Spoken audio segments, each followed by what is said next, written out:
Gold futures fell rupees 3,616 to rupees 1,49,409 per 10 grams on MCX, down 2.36%, with 7,387 lots traded. Globally, COMEX gold dropped 120.84 US dollar to 4,775.36 US dollar per ounce. Experts said a stronger US dollar and rising treasury yields reduced gold's safe haven appeal. Odisha has reported potential diamond and gemstone deposits in Nuapada and Kalahandi. Mines Minister Bibhuti Jaina told the assembly diamond-bearing rocks were found in Kalmidadar, Nuapada and ruby traces in Hinjli Bahal, Jilingibar, Kalahandi. Scientific, technical and economic studies are underway to access commercial mining feasibility. The body of a college student was found in a forest area under suspicious circumstances. The shocking incident has come to light in Kamakhanagar area of Dhenkanal district. The victim was found wearing a college uniform. A bag was also found nearby, raising suspicions of sexual assault followed by murder.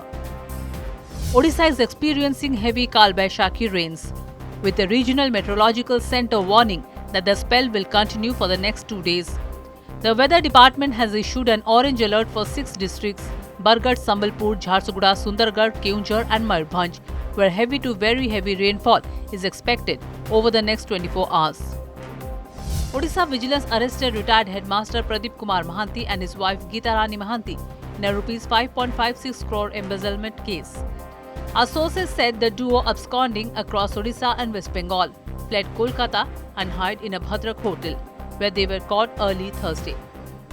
Bharatiya Janata Party released its first list of candidates for the upcoming Assam Assembly elections, announcing nominees for 88 constituencies across the state. The list was finalized at a meeting of the party's Central Election Committee, chaired by the top leadership of the party. President Draupadi Murmu visited the Ram Temple in Ayodhya and installed a 150 kg gold-plated metal plate called the Sri Ram Yantra as part of special religious ceremonies. She offered prayers and performed the Aarti at the Ramlala temple, praying to Lord Ramlala for all the happiness and prosperity of all.